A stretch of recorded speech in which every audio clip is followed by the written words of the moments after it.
Andy Broome is a lifelong collector and is the vice president of CGC Cards. He's joining me today to discuss his background in the hobby and to talk a little bit about some of the latest news at CGC. Andy, thanks for joining me. Well, thanks, man. Thanks for having me. I really appreciate it. You've had quite a journey in the hobby, both from a collecting perspective as well as from your professional perspective. Can you share a little bit with me about your origin story in the hobby? Sure. Well, so this is now my 24th year of grading cards professionally. I've been full time in the hobby since 1987. That's when I really got hot and heavy with collecting. I never stopped. I always joke that my mom never had the chance to throw my cards out because I always had them.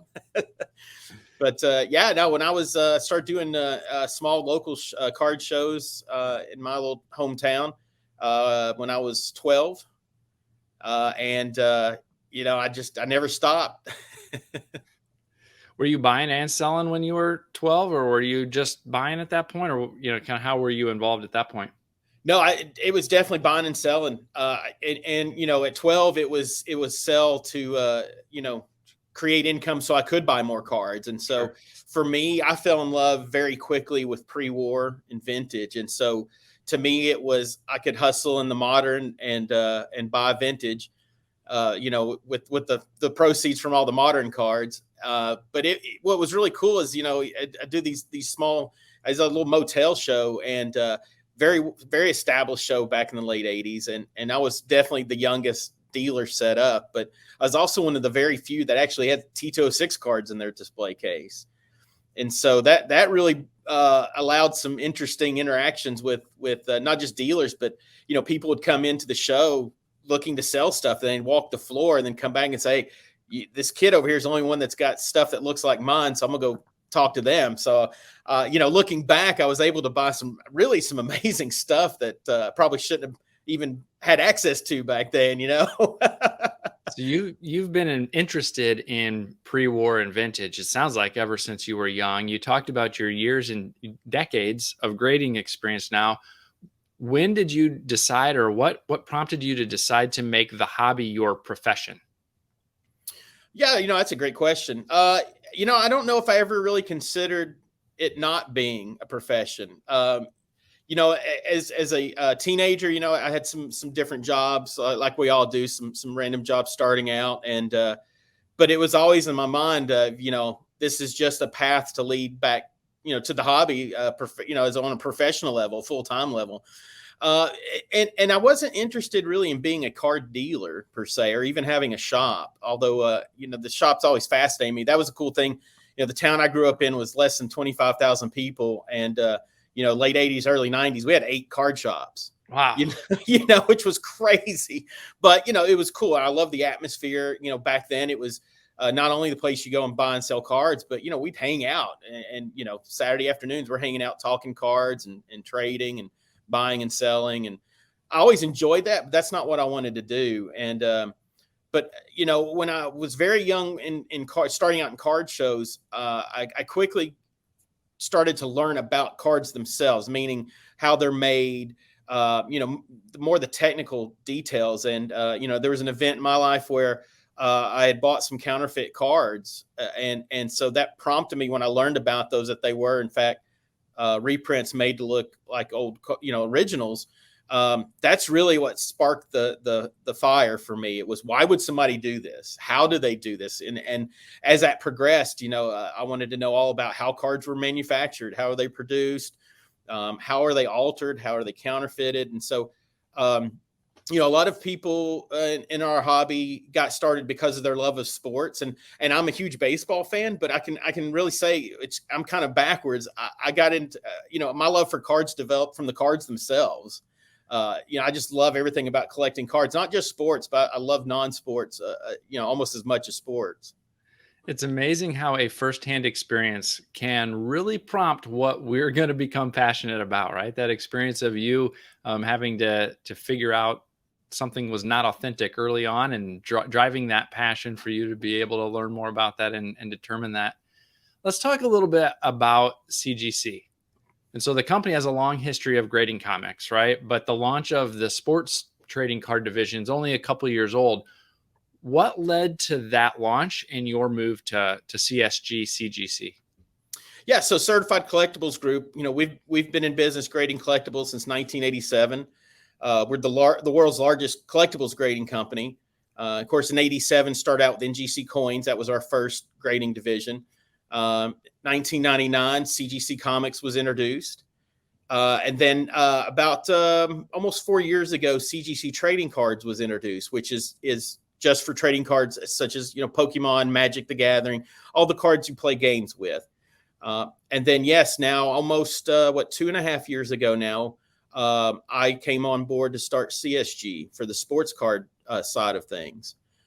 So, as a grading company for talking about CSG and CGC trading cards, we are fairly new to the scene, but with our expertise and our company as a whole, we've definitely been around for a long time, a lot of experience. But my move to come here, it was really, I wanted to be able to do more. I wanted to be able to, I love this hobby. I'm still a passionate collector, and my mindset is always from the collector standpoint. When we put out a product, I tell my grading staff all the time, would you be happy receiving this back in your submission? And that's how I want everything to be perceived.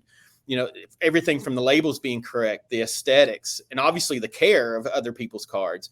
So that's always the mindset that I have, and I channel that to my team. And so I always wanted to do more in this industry and be able to offer more services that some services are not being offered right now in our industry that some of the ones that I'm working on, and others I just want to grow and frankly do better.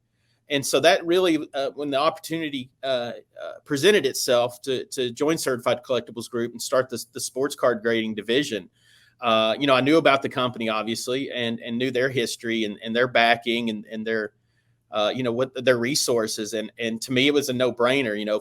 For me to take my vision somewhere and grow that with the backing of a company like this, it was just meant to be.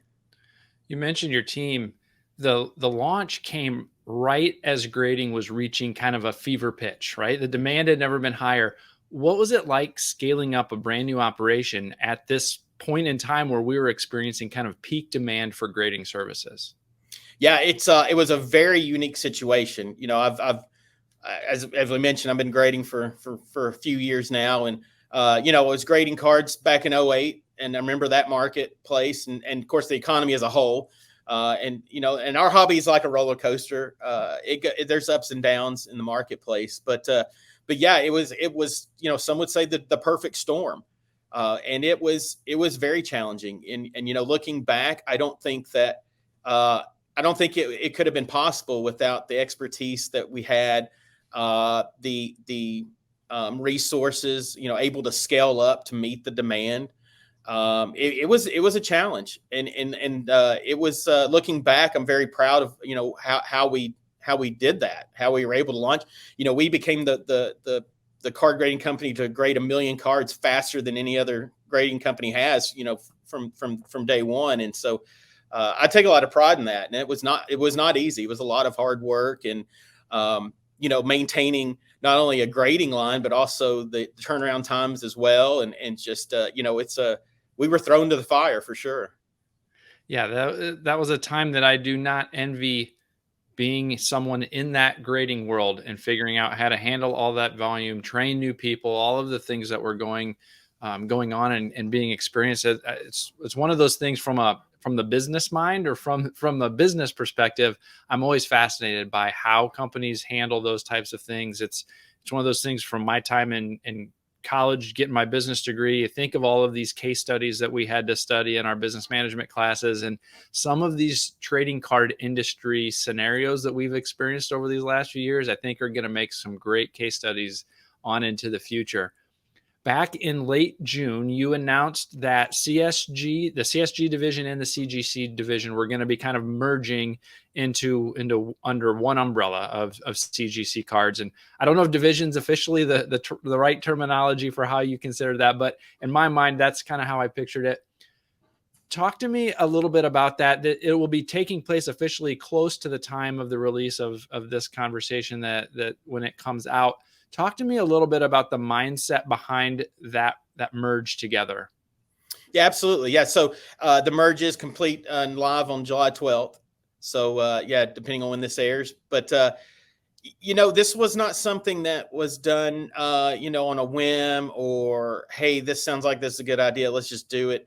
This is something that was a year plus in the making. This is something we've been studying for quite some time, and countless focus groups that we conducted, the surveys, one-on-one talks with not just dealers but collectors, both people that currently use our services and those who've never used our services. We wanted to get real data that we can make informed decisions on. And, when both divisions started out, the goal was to have expertise for that material specifically, meaning my sports card graders, they are trained and their backgrounds are all in sports cards. And so, we don't have just one grading team that today you're grading Pokemon, tomorrow you're on ultra modern sports. And it just doesn't work that way. It's frankly, it's a little bit of a disservice to customers to do it that way. So we have independent grading teams that's their focus, that's their passions. So the trading card have their team, the sports have their team, and we have a non-sport division as well. So internally though, we operated together, right? We shared resources all the way through the process, including encapsulation, but other areas as well. And so as we've looked at things and trying to streamline services, my mantra is always eliminate the hurdles to keep people from using our service, because this is a fun hobby. This is supposed to be fun. Even if you're making a full-time living as a dealer, it still should be fun. It's cards. So I don't want there to be a bad experience submitting cards. And part of that is if you have to jump through hurdles to submit cards, that's a problem. And so as we looked at everything, we realized that is a big hurdle. You can't take just any random cards from your collection or your inventory, put them in one box, one submission form, and send them in to us. That was it just didn't work being divided as we were. And so that was one of the big driving factors is let's bring these two together under one name, one operation. Now, everything is together except for the grading teams. We do keep those, to their respective material. But, the strength of the CGC name, at number one in comic books now since 1999. And the name continues to grow in the pop culture world, not just comic books now, but, we're grading video games and the VHS cassettes and things of that nature. So, cards fits into that realm, fits in that pop culture realm of collectibles. And it just made sense, not just, from our perspective, but from customers' perspective. There really shouldn't be a division. And so that was really one of the main driving forces. And then, on top of that, by combining and operating under one, it gives us more resources and more ability to expand our services and, give our customers what they want. You mentioned, streamlining kind of that submission process, being able to internally leverage some things, but from a customer perspective, streamlining that submission process, making it a little easier. Are there other advantages that you see for customers who are going to be able to benefit from this merger, this one branded experience? Yeah, for sure. We have multiple changes in this merge that are all geared for streamlining the experience. One of them is, we've now removed the requirement for membership to submit cards. So anybody can submit. And we still will have our membership program. In fact, we're actually growing that to make it even better benefits. But it's still advantageous. You get a membership, you're getting back grading credit. You'll now also get a reduced grading fee. It'll be a cheaper fee than the non-membership. So there's definitely advantages to that program. But at the same time, one of the things that I've always seen is you go to a show and you're not a dealer, you're just a collector, and you pick up one or two cards and you'd love to get them graded on site at the show or even just submit them while you're there.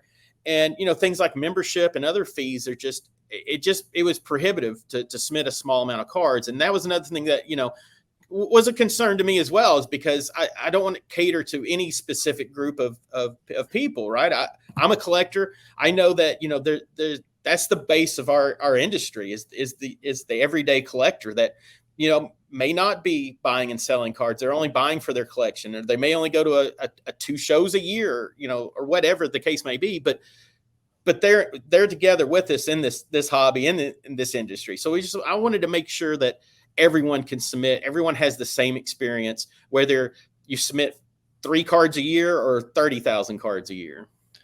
You're one of the few grading companies that has a set registry. What's the uptake been on that? Yeah, that was another thing that was very important to me from day one. Kind of 3 basic elements that I thought were important from day one was imaging the front and back of every card graded from day one, and then having a pop report and set registry immediately. I mean, it just has to be that way. And we've had some challenges with the integration of both trading cards and sports cards on the pop reports and set registries that we're working on, and will all be complete here with our with the July 12th launch. But yeah, I mean, that's the fun part about our hobby is there is a competition in a sense, right? Is we all want the best cards that we can get for whatever we're collecting, whether it's by the set or by the player or whatever. And so that's what makes the set registry so fun, is that competition. You got like-minded collectors who may be collecting the exact same set as you are. Now we're challenging each other, and for prizes, at the end of the year. And so maintaining a great set registry with a great contest element to it and some great prizes, I think it's paramount. I would be fascinated, and I know there's people that bounce this idea around. I think the opportunity for some company to come up with a universal set registry that is able to not only leverage, one brand's, one grading card company's product, but kind of pull together the best of all of the different ones. I think that's an opportunity that will be really neat to see somebody eventually be able to pull that together, because I think you're right. There's a piece of that that is so helpful, having that set registry to pursue. And I think the opportunity to combine, multiple brands together someday will be interesting. And there's probably something there, and I don't have a fully baked idea, but there's probably something there that even an existing card company able to pull in or an existing grading company to be able to pull in a universal set registry could still lead to a strategic advantage for them somehow. And I'll have to put some more thought into that. I'm sure some smart minds there have thought a little bit about that too, but that's a concept that I think is a ripe for some good opportunity. Yeah, I don't disagree. I think it's fun. That's as a collector, we all buy cards from all different places, and you may be loyal to one grading company or you may not be, but either way, I know that, you're going to have cards from multiple grading companies in your collection. And look, as a collector, we get that, that's just part of it. And so you're right. I think that would be a really cool thing to see, is to be able to take the reputable grading companies and be able to put anybody's cards into one registry. You also have a strategic partnership with ComC, and they're an approved submission center to you guys. How do these type of strategic partnerships fit in with your overall strategy? Yeah, ComC is a great example of being able to, take a service like ComC, which is a fantastic platform, and add one additional element to that which was missing, it's that grading element, giving the customer the choice of having that card graded. And, for us, it's allowing that to happen as seamlessly as possible. For the customer, they don't really have to see or do anything, right? It's all done through ComC and through our partnership. And it's just more access for people to have cards and other items graded. And that's what we love about these partnerships, is that we work so well together, allowing more access, more people into our industry, making it easier for everybody to be able to buy and sell cards, have cards graded, trade graded cards, with peace of mind, knowing, things just like our guarantee and things of that nature, that they're buying something that, there's something standing behind it. Now they're a major submission center, right? In a long-standing organization. Group submitting is something that is done broadly in the hobby. I was curious about your approach to working with group submitters. Do you have an official group submitter approved list or a process that somebody has to go through to be, officially approved as a group submitter? Can you talk a little bit about how you approach people who might want to serve as a group submitter to CGC? Sure, absolutely. Yeah, we are very diligent with our dealer program and our group submitter program, and that's for all our verticals, coins and comics and paper money and everything. Um, to be an official authorized dealer, there's a vetting process with the application, and it's quite it's deep. And for a good reason. If we're willing to say that you're authorized dealer for us, you're representing us. And so we're very Yep. careful screening dealers and doing the background work and vetting them. It's the same with the group submitters. We don't, people, we can't stop group submitters from submitting to us, but we do have an authorized group submitter program, which is just like our dealer program. You have to be vetted and approved into our system. And so those are the only group submitters that we recognize as being official authorized group submitters. And, that to me is a very important program because, again, if somebody is doing group subs and they're sending them to us, they are representing our company to an extent. And so, that person becomes the point person between us and a customer. And, so it's really important for us to work with group submitters, but only those that have been approved and vetted. Yeah, I think that's so important. Integrity is such an important component of the trust that we all experience within the trading card world. Whether you're talking about breaking, whether you're talking about grading, whether you're talking about consigning cards for sale, whatever it might be, trust and integrity is so important. And so hearing that your company has a vetting process to help assure, I mean, you can't guarantee necessarily that a group submitter is going to stay on the up and up forever into the future, but having that vetting process can go a long way towards helping with that assurance that the entire end-to-end process is, I guess, can be more trusted for that end consumer. You're generally regarded as one of the big four kind of reputable grading companies. And with this recent combination, I believe you're kind of moving into the second by volume when you combine both the non-sport gaming cards as well as the sports cards. Each of these kind of big four have some pros and cons. But if somebody is not necessarily already loyal to one company, or they're trying to decide, if they want to start using a primary grading card company, give us a little bit about, why somebody should choose CGC as their grading company of choice. Yes, absolutely. A lot has to do with Certified Collectibles Group, our parent company as a whole. There's been so many, and I know you've been in the industry a long time. There's been, somewhere around 200 grading companies come and go over the years, right? And literally, like I have a spreadsheet that I was tracking for many years, so I know we're well close, either well over or right at the 200 mark. But the point is, we're not a startup or a fly by night. As I said, Certified Collectibles Group, we've been grading collectibles since 1987. And why that's important is, I mean, we're here to stay. We're number one in coins. We're number one in comics. It's for the long haul, right? That's our whole company's based on that. And so, number one, just right off the bat, that our reputation is there. This isn't something that is just non-industry people and non-collectors got together and started a company a couple of years ago. So I think that's really important, is that trust, is that we've been here, we're going to continue to be here. And also on that same note, that also, because of our company, is the resources that we have, the backing that we have, the capabilities that we have, the technology that we use.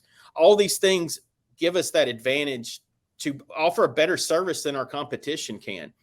I mentioned earlier, every card that's ever been graded, whether it's trading cards or sports cards here, it's been imaged front and back in the holder before it left our facility. So they're all You can find all those with the QR code or putting in the cert number on the website, and that's a security element. It's nice to be able to see the cert information and also see the corresponding images of the cards.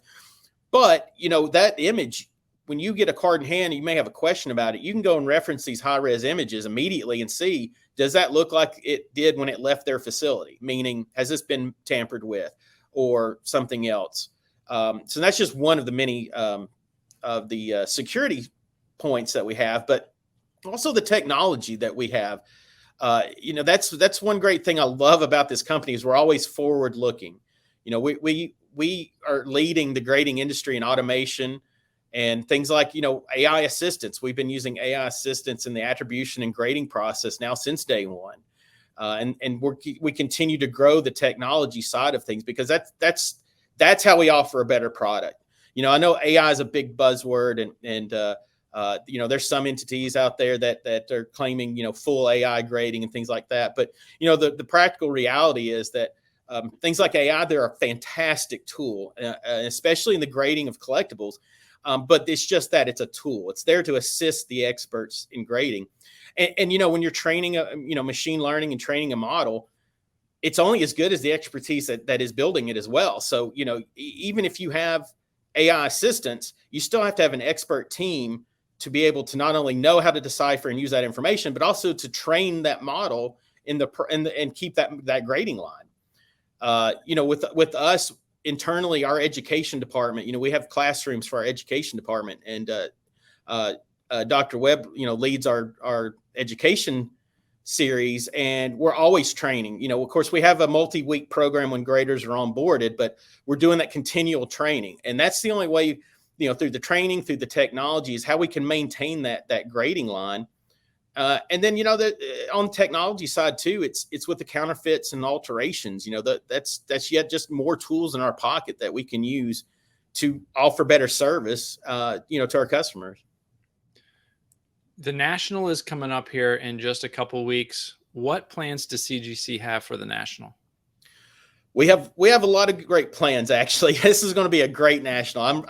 This will be my 25th National, and this one may be the most. I think I'm excited the most for this one. There's so much going on. When I say that our booth is going to be a carnival, I literally mean it.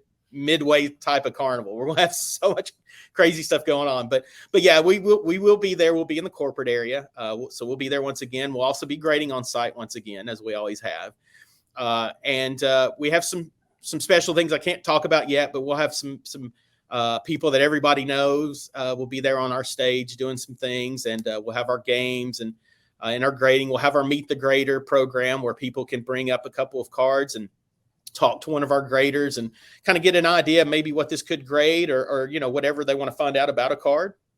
And so we'll be doing all that. And here very soon we'll be announcing the pricing and other things for the National, which I think a lot of people will be excited about the pricing when we see it's going to be very affordable. Very good. Very good. What else do you want people to know before we go today? Well, any questions? I understand. On something like this type of merger, there's always questions. There are some changes on the trading card side to the grading scale, and so there's always confusion. What we're working on right now is kind of what we call a little phase 2 of this merger, and that's the educational portion, and that's where we're focusing on getting out our videos and other things to educate what these changes are, what they mean for you as a consumer, and so. What I like everyone to know is please feel free to reach out to us. Our customer service is based here at our headquarters in Sarasota, Florida. You call, you're going to get somebody actually on the phone or email, which is always a cool thing. But, we want to be able to answer any questions you may have. And so, on social media, it's CGC Cards, website, cgccards.com. But, if you're going to the National, I'd love for people to stop by. We're going to be handing out a lot of sample cards in our holder. So people that haven't seen the clarity of our holder before or haven't seen the new label, come by, get a card. Would love to answer questions and talk to people. It'd be great. So my main thing I want everyone to know is we're accessible and transparent. We want to be out there and answer questions and be there for people. Very cool. Well, Andy, I really appreciate your time today. Thanks for coming and talking a little bit about your background, helping us understand this recent announcement at CGC, And I appreciate it. Look forward to talking to you in a couple weeks at the National. Well, Mike, thanks so much for having me on, and I hope you have me on again.